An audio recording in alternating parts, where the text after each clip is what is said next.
Joining us at the beach today, David Ross. Former Cubs catcher, two-time world champion. His book, Teammate, is out now. Let's talk to him. Just me. Marty, get out of here.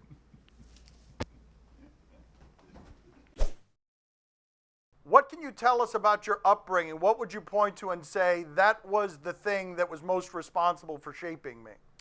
My parents were just hardworking, humble people. My mom used to never let me wear my hat backwards like that, like I was too cocky if I wore my hat backwards, or always, celebrating and not ever taunting the other team. She never let me boast about my accomplishments, just always wanted me to stay humble, and it's something I've carried with me my entire life. My dad went to work early in the morning, 4 a.m.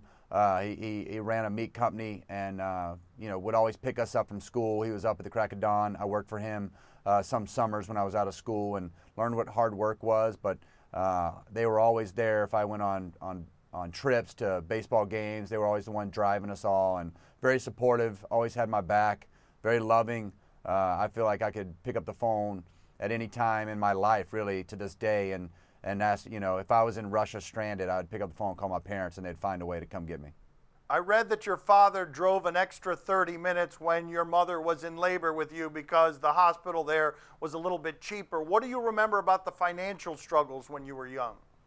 Well, early on, I grew up on a rougher neighborhood, and I remember, I tell everybody the story, I remember getting a new bike every Christmas because mine would get stolen about 3 months into the neighborhood we lived in. It was a rougher neighborhood. They worked their butt off to expand our carport when we were younger, to build an extra bedroom. We had one bathroom that we all shared. The fun things about that kind of roles have reversed now, with each one of my kids having their own bathroom and room in the house. So things are a little different now, but I just remember them working their tails off so that they could provide for us and give us everything we needed. And that's always stood out to me, even after we moved to a nicer neighborhood when I got into middle school, and kind of found, we were more middle class once they established themselves. But I just always appreciated their hard work and their sacrifice for us. They always put the kids first. Who's the guy that you got for a home run that you were running around the bases and you were like delirious because you're like, I can't believe that just happened, that I got that guy this time? Well, Andrew Miller, I mean, honestly, one of the best pitchers in baseball, Game 7 of the World Series, that home run I hit. I don't know how I hit that ball. Honestly, this guy's one of the best pitchers in that moment, especially. He was dominate the playoffs, and I think he threw it in my barrel more than I hit the home run.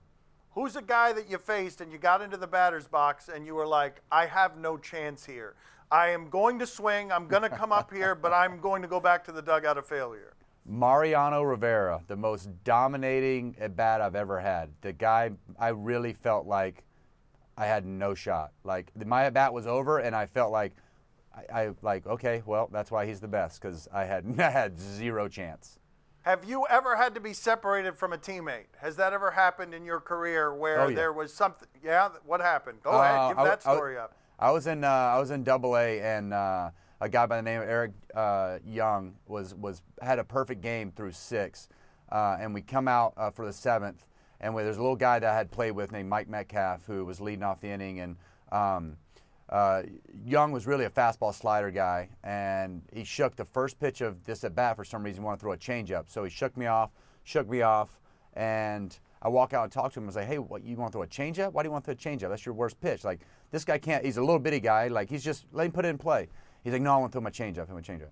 He hit a triple. We were winning by 1 run. He hit a triple in the 7th, and I walk out there. I fire the ball back to him as hard as I possibly could from the umpire.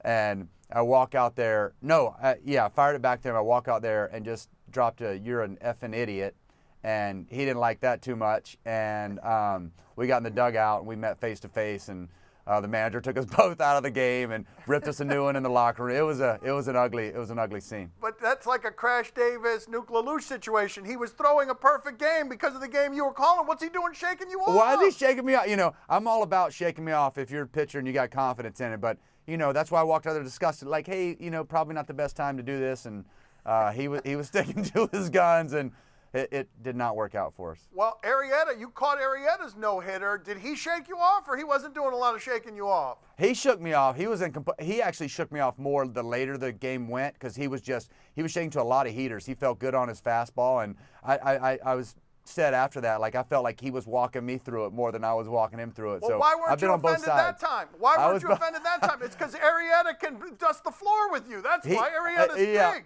He could beat me out. Well, Young's a bigger guy than me too, but Arrieta has had a no-hitter. I never had a no-hitter, so I was kind of like, you walk me through this, big fella, because I don't know what I'm doing.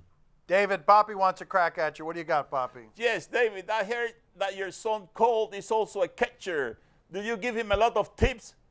He is a catcher. I leave him alone. I let the coaches in his little league, mess with him. If he asks me anything, I tell him. But he doesn't like Dad coaching him up. He wants Dad just to cheer him on. He gets mad when I coach him up. So I just leave him alone and try to pat him on the butt, tell him good job. And as long as he hustles and plays the game hard, I got no problems with him. I don't believe you for a second, though, Ross. I feel like you want to correct the coaches when they're correcting him wrong. I feel like you're probably not real quiet about that, right? I sit like way down the left field line on the back of my truck, and I just watch. I just want to be a fan, and I go high-five him when he gets hits, and that's the only time. But yeah, I'm sure that's coming at some point. I probably will when I have a little more influence. But right now, he's only 8, so I just want to leave him alone, let him have fun. But that's hard to do because I used to yell at him when he didn't hustle, right? And he wasn't very good at baseball, so I imagine that would be hard. Thank you, sir. We appreciate it. Thanks for having me on. See you guys.